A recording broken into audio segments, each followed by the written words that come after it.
आज हम बातें कर रहे हैं एक ऐसे फनकार की जिन्होंने बड़ी चतुराई से सबको रिझाया।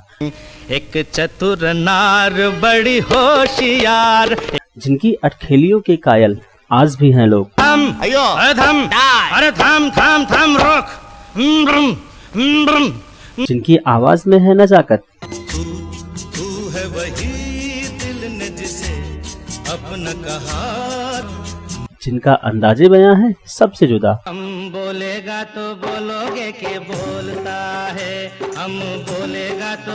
जिनकी आवाज पर हैं सभी फिदा और जो हैं बहुमुखी प्रतिभा के धनी। ये मस्ती के नजारे हैं और जिनकी गायकी ने सभी को खूब हंसाया और रुलाया। आपका तो लगता है बस यही सपना, राम राम जपना। अपनी जादुई आवाज के दम पर लोगों को दीवाना बना देने वाले हुए आते हैं सब।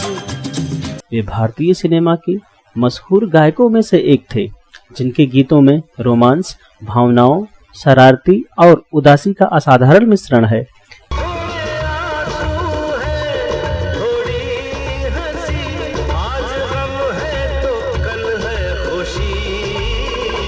जिंदगी की यही रीत है। उनके पिता कुंजलाल गांगुली जो कि पेशे से एक वकील थे, माता गौरी देवी जो कि एक गृहिणी थी। ये 4 भाई बहनों में सबसे छोटे थे।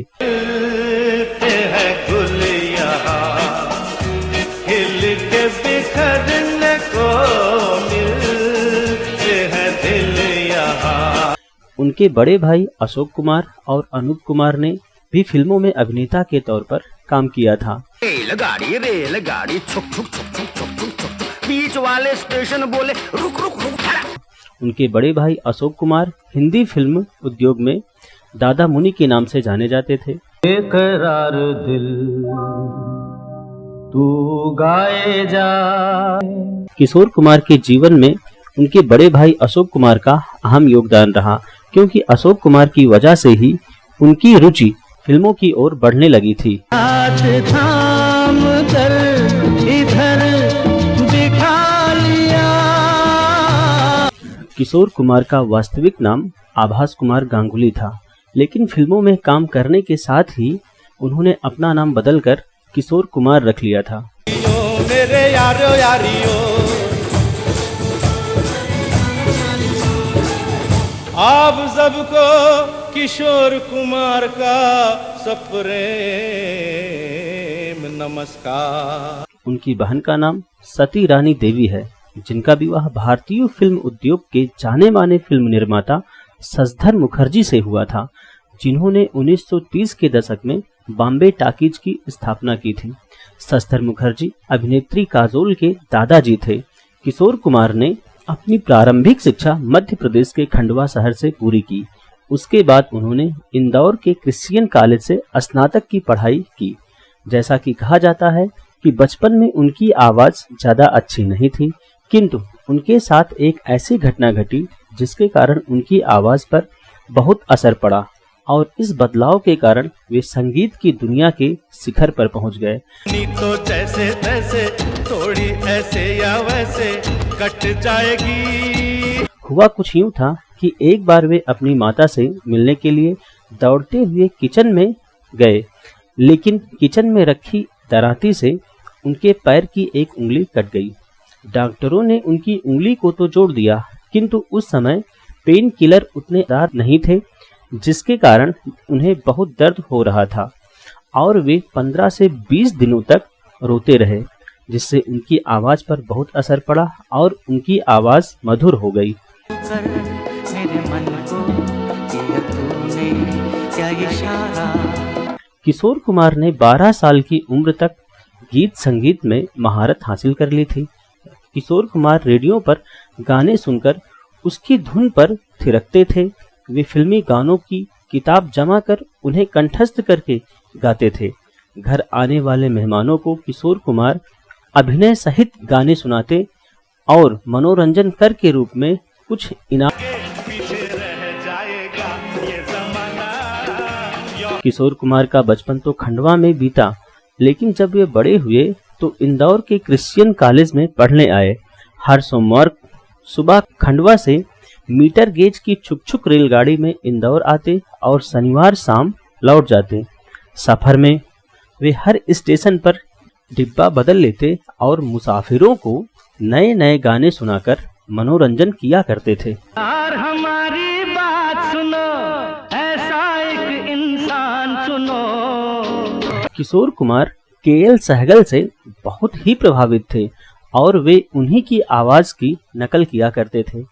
एक बार जब दादा मुनि से मिलने एस.डी. बर्मन उनके घर पर गए, जब वे बैठक में बैठे थे तब उन्होंने गाने की आवाज सुनी तो उन्हें लगा कि के.एल. सहगल गा रहे हैं और पूछा कि क्या वे भी यहाँ पर हैं। तब उन्हें दादा मुनि ने बताया कि ये तो मेरा छोटा भाई है और यह जब तक गा नहीं लेता तब तक इसका नहाना पूरा ही नहीं होता है। तब एस.डी. बर्मन ने उनकी सराहना की और सलाह दी कि अपनी आवाज को निखारना जारी रखें और अपनी खुद की गायन शैली को विकसित करें। किशोर कुमार ने योडलिंग को सिद्ध किया, जो आगे चलकर फिल्म जगत में व्यापक रूप से लोकप्रिय हुआ और योडलिंग उनका ट्रेडमार्क बन गया। एक सफर है सुहाना, यहाँ कल क्या हो किसने जाना। किशोर कुमार के जीवन में एस.डी. बर्मन का भी अहम रोल रहा है। उनके गायन प्रतिभा को निखारने का श्रेय एस.डी. बर्मन को ही जाता है। किशोर कुमार ने अपने जीवन में 4 शादियां की थी। एक अभिनेता ने उनके बारे में अभिनेत्री से यह तक कह दिया था कि आप किशोर कुमार से बातें मत करना और बातें करना भी तो पहले हाथ में राखी बांध देना, नहीं तो उनसे शादी कर लेंगी। तेरा मस्ताना, प्यार मेरा दीवाना। किशोर कुमार की पहली शादी रूमा घोष से हुई, जो एक बंगाली गायक और अभिनेत्री थी। देखा एक ख्वाब तो ये सिलसिले हुए। उनकी यह शादी 8 साल तक चली। उनसे उनका पुत्र, जिसका नाम अमित कुमार है। दूसरी शादी उन्होंने साल 1960 में भारतीय सिनेमा जगत की जानी मानी अभिनेत्री मधुबाला से की। लड़की भीगी भागी सी, सोती रातों में जागी सी। उन्होंने चलती का नाम गाड़ी, हाफ टिकट और झुमरू जैसी कई फिल्मों में साथ काम किया था। इसके लिए उन्होंने धर्म परिवर्तन कर इस्लाम धर्म को अपनाया और अपना नाम बदलकर करीम अब्दुल रख लिया। किशोर कुमार के माता पिता उनकी इस शादी से खुश नहीं थे, इसलिए उनके माता पिता शादी में शामिल नहीं हुए थे। बाद में उन्होंने मधुबाला से हिंदू रीति रिवाज से भी शादी की, लेकिन उनके माता पिता ने मधुबाला को कभी भी अपनी बहू के रूप में स्वीकार नहीं किया। घर में तनाव का माहौल होने की वजह से मधुबाला बांद्रा में स्थित अपने बंगले में वापस लौट आई और वहां पर अकेली रहने लगी। दिल की बीमारी की वजह से 23 फरवरी 1969 को मधुबाला का निधन हो गया। मेरे नैना सावन भादो। इसके बाद किशोर कुमार के जीवन में योगिता बाली आई और साल 1976 में उन्होंने योगिता बाली से तीसरी शादी की, जो महज 2 साल तक ही चल पाई और साल 1978 में उनका तलाक हो गया। चौथी और अंतिम शादी किशोर कुमार ने साल 1980 में लीना चंदावरकर से की, जो उनके बड़े बेटे अमित कुमार से महज 2 साल ही बड़ी थी।